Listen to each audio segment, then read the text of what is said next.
क्या हुआ मैडम, क्यों इतना चिल्ला रही हो? तेरी हिम्मत कैसे हुई अपने एक गंदे पैर मेरी गाड़ी पे रखने की? और ये क्या है?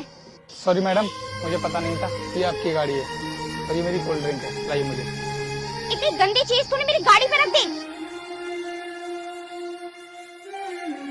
तुझे पता है ये मेरी लकी गाड़ी है। मैडम ये तो आपने अच्छा नहीं किया और मैंने आपको सॉरी बोल तो दिया। चुप बदतमीज, जिस गाड़ी के टायर पे तूने पैर रखा था ना, उस गाड़ी के टायर की कीमत तेरी हैसियत से कहीं ज्यादा है। मैम साहब क्यों फालतू बोले जा रही हो, जब मैंने आपको सॉरी बोल दिया है तो।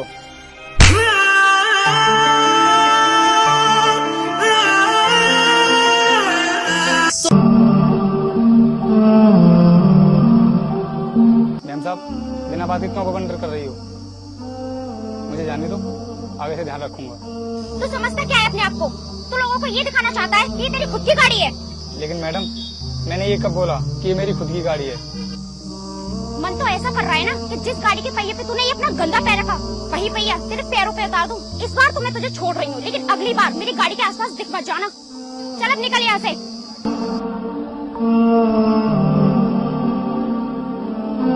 इस दुनिया में ना गरीब आदमी की कोई इज्जत ही नहीं है। अमीर लोग पता नहीं गरीबों को क्या समझते हैं।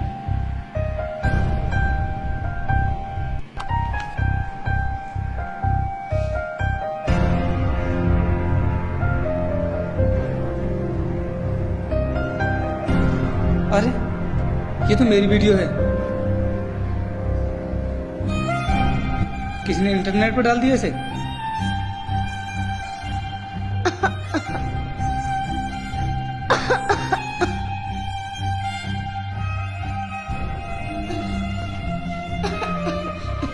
अरे छोटू, तूने दवाई नहीं ली अभी तक? अंकल दवाई लेकर करूँगा ही क्या, जब मेरे पापा मुझसे मिलने ही नहीं आए तो कभी कभी सोचता हूँ कि मैं किसके लिए जी रहा हूँ। ऐसा नहीं बोलते बेटा, जब तक तुम्हारे पापा नहीं आ जाते मैं तुम्हारे साथ रहूंगा और तुम्हारी देखभाल करूंगा। लेकिन अंकल मैं अपने पापा से एक बार मिलना चाहता हूँ। बेटा जैसे ही उन्हें छुट्टी मिलेगी वो तुरंत तुम्हारे पास आ जाएंगे, और अभी तक छुट्टी भी तो नहीं मिली उन्हें। अंकल एक बार उन्हें फोन लगा कर तो देखो कि कब मिल रही है उन्हें छुट्टी। बेटा वो अभी कंपनी में होंगे और उन्हें डिस्टर्ब करना अभी ठीक नहीं है, मैं रात को फोन करके पूछ लूंगा। ठीक है अंकल, लेकिन मेरी दवा खत्म हो चुकी है। ठीक है बेटा, और तुम्हारे ब्लड टेस्ट भी तो होने हैं, मैं तुम्हें हॉस्पिटल लेकर चलता हूँ। आओ उठो, चलते हैं हॉस्पिटल।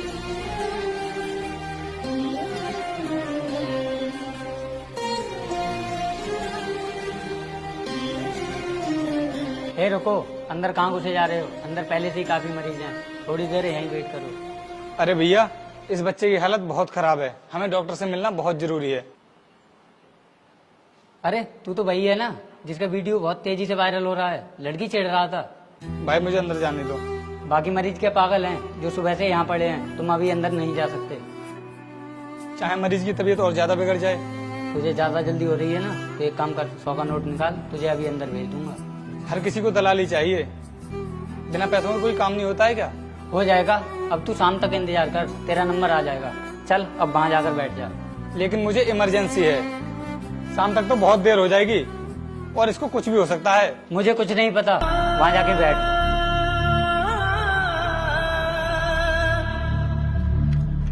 देखो अगर इसे मेडिसिन से कोई भी फायदा नहीं हो रहा है तो हमें मजबूरन इसे एडमिट करना पड़ेगा। ठीक है डॉक्टर साहब, आप इसे एडमिट कर लीजिए।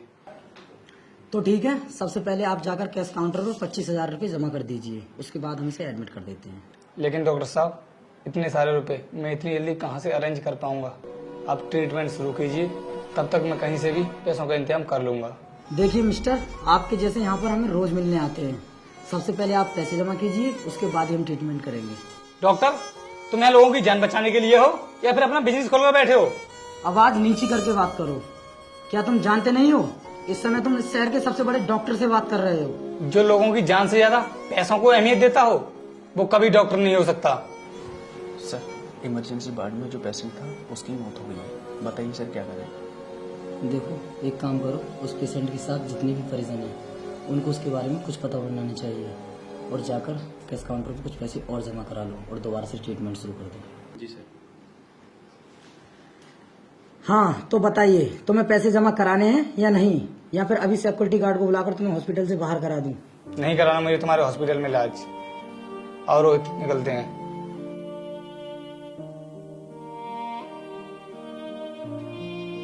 नेक्स्ट पेशेंट को अंदर भेज दो।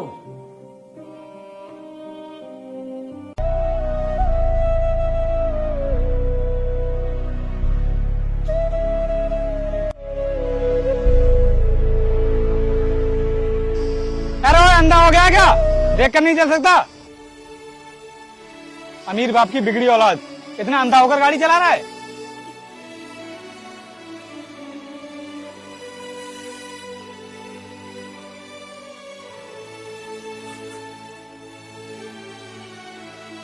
क्या बोल रहा था? अमीर बाप की बिगड़ी औलाद। बेटा इतना आसान नहीं होता अमीर होना। अमीर होने के लिए मेहनत करनी पड़ती है और तुम जैसे लोग गरीबी में ही पैदा होते हो और गरीबी में ही मर जाते हो। मैडम कम से कम गाड़ी तो देखकर चलाया करो। मेरे पास से होकर गई है, अगर मुझे चोट लग जाती तो। और रही बात अमीर होने की, तो अपने बाप दादा की कमाई हुई दौलत पर इतना घमंड मत करो। अगर हिम्मत है तो अपने दम पर अमीर बनकर दिखाओ। अच्छा तुम अपने दम पर कुछ कर सकते हो या खाली मुंह चलाना ही आता है? मैडम मैं गरीब जरूर पैदा हुआ हूँ, लेकिन गरीब मरूंगा नहीं, ये मेरा वादा है तुमसे। तो ठीक है, एक वादा मेरा भी है तुझसे। अगर तू अपनी जिंदगी में कुछ बन गया तो पूरी जिंदगी मैं तेरी नौकरानी बनकर रहूंगी, तेरा हर हुक्म मानूंगी, तेरे पैरों में अपना जीवन गुजार दूंगी। लेकिन हाँ, अगर तू कुछ नहीं बना तो तू मेरा गुलाम बन के रहेगा। मैडम जल्दबाजी में कुछ गलत फैसला ले लिया आपने। आपको नहीं पता IAS बनने की तैयारी कर रहा हूँ। तुम गरीब लोग ना दिमाग से भी बहुत गरीब होते हो। अरे UPSC की कोचिंग की फीस भी नहीं भर सकता तू। मैडम मैं कोचिंग की फीस भरने के लिए दिन रात मेहनत करूंगा और UPSC क्लियर करके ही रहूंगा। हाँ हाँ ठीक है, देख लूंगी। और वैसे भी तू IAS ऑफिसर कभी नहीं बनेगा। अब निकल यहाँ से।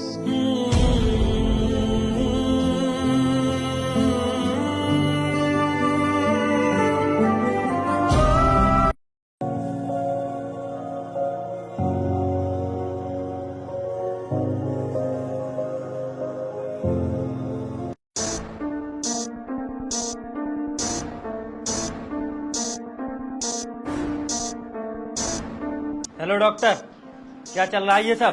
अरे सर आप बताइए कैसे आना हुआ? और आप तो मेरे हॉस्पिटल में पहले भी आ चुके हैं। अरे डॉक्टर साहब, ये जिले के IAS ऑफिसर है। क्या सर? प्लीज बैठिए।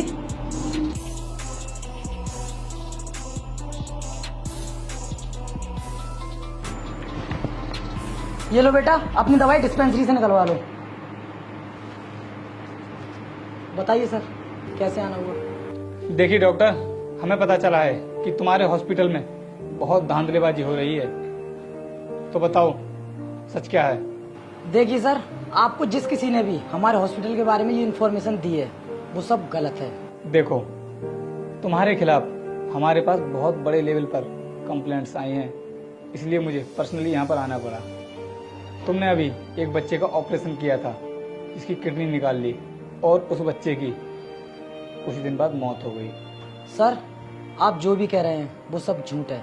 ये मुझे फंसाने की साजिश की जा रही है। हमें पता था कि तुम जरूर ये नाटकबाजी करोगे, इसलिए हम सबूत अपने साथ लेकर आए हैं। ये देखो बच्चे की पोस्टमार्टम रिपोर्ट। सर ये जो रिपोर्ट आप मुझे दिखा रहे हैं ये पूरी तरीके से फर्जी है।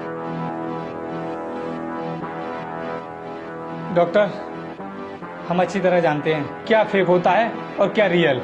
तो सर आप ही बताइए, क्या मैं ऐसा कर सकता हूँ? आप तो अच्छे से जानते हैं कि डॉक्टर भगवान का रूप होता है और लोगों की जान बचाना ही उसका असली धर्म होता है। लेकिन तुम्हारा हिसाब कुछ अलग है। लोगों की जान लेना ही तुम्हारा असली काम है। लोगों के इलाज के नाम पर तुम बिजनेस करते हो। और याद करो, अब से 1 साल पहले मैं भी तुम्हारे हॉस्पिटल में आया था एक बच्चे का इलाज करवाने के लिए, लेकिन पैसे ना होने की वजह से तुम्हें उसे भर्ती करने से मना कर दिया। लेकिन सर पैसों का काम तो पैसों से ही चलता है ना। लेकिन डॉक्टर पैसा ही सब कुछ नहीं होता है, इंसानियत भी कोई चीज़ होती है। और अगर किसी के पास पैसा नहीं है तो वो तो बेचारा ये मौत मारा जाएगा।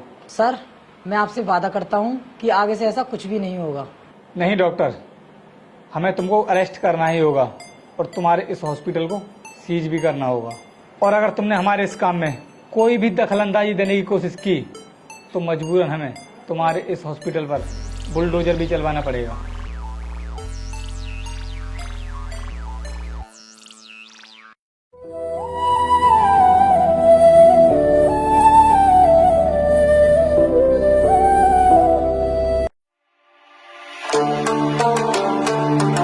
ड्राइवर, गाड़ी रोको।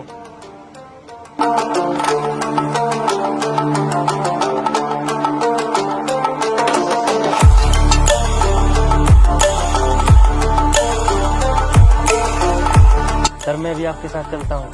नहीं, तुम लोग यहीं पर रुको, मैं अभी आता हूँ।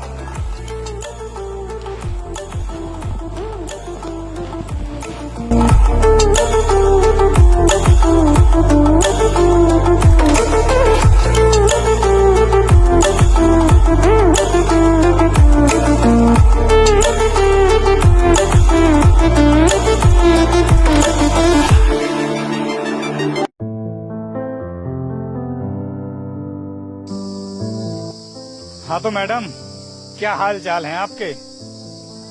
पहचाना मुझे या फिर नहीं? हाँ, कैसे भूल सकती हूँ तुझे? आखिर तुझसे शर्त जो लगाई थी। प्रिया, कौन है ये और तुम इसे कैसे जानती हो? भैया, है ये कोई गरीब इंसान और इसने एक दिन मुझसे बहुत बड़ी शर्त लगाई थी। पता नहीं कब पूरी होगी बेचारे की। अच्छा, तो आपको क्या लगता है कि मैं अपनी शर्त पूरी कर सकता हूँ या फिर नहीं? मुझे ना तेरे ऊपर 1% भी विश्वास नहीं है कि तू अपनी शर्त पूरी कर सकता है। सर, मीटिंग के लिए लेट हो रहे हैं। सर, कौन है ये? आपको नहीं पता, ये जिले के नए IAS ऑफिसर हैं। क्या तुम IAS ऑफिसर बन गए? हाँ तो भाई, आपकी बहन ने हमसे ये शर्त लगाई थी कि जिस दिन हम IAS ऑफिसर बन गए तो ये अपनी पूरी जिंदगी हमारे पैरों में गुजार देंगी और हमारा हर हुक्म मानेंगी और हमारी नौकरानी बनकर रहेंगी। तो बताइए मैडम, अब क्या ख्याल है आपका? प्रिया, क्या बोल रहे हैं सर? किसी से शर्त लगाने से पहले 100 बार सोच लिया कर। और हाँ, किसी को अपने आप से छोटा मत समझना, क्योंकि इस दुनिया में कोई किसी से छोटा नहीं होता। आपकी बहन के सर पर अमीरी का भूत सवार है, इनको कुछ समझ नहीं आता। और हाँ मैडम, और आपके चेहरे को देखकर लग रहा है कि अब आपका सिर शर्म से नीचा हो चुका है। खैर छोड़िए, मैं आपको यहाँ नीचे दिखाने के लिए नहीं आया हूँ। चलो, मैंने तुमको माफ किया, लेकिन आगे से इस तरह का मजाक किसी भी गरीब के साथ मत करना, क्योंकि किसी का कुछ नहीं पता कौन गरीब किस हद तक जा सकता है। सर प्लीज, आप इसे माफ कर दीजिए। इसकी तरफ से मैं आपसे माफी मांगता हूँ। कोई बात नहीं सर, मैं अपनी पूरी जिंदगी आपके साथ गुजारने के लिए तैयार हूँ। क्या मतलब है तुम्हारा? सर, मेरा मतलब कि मैं आपसे शादी करना चाहती हूँ। लेकिन मैडम, मैं अभी शादी करने के मूड में नहीं हूँ। I am not interested. Meeting के लिए लेट हो रहा हूँ और निकलो।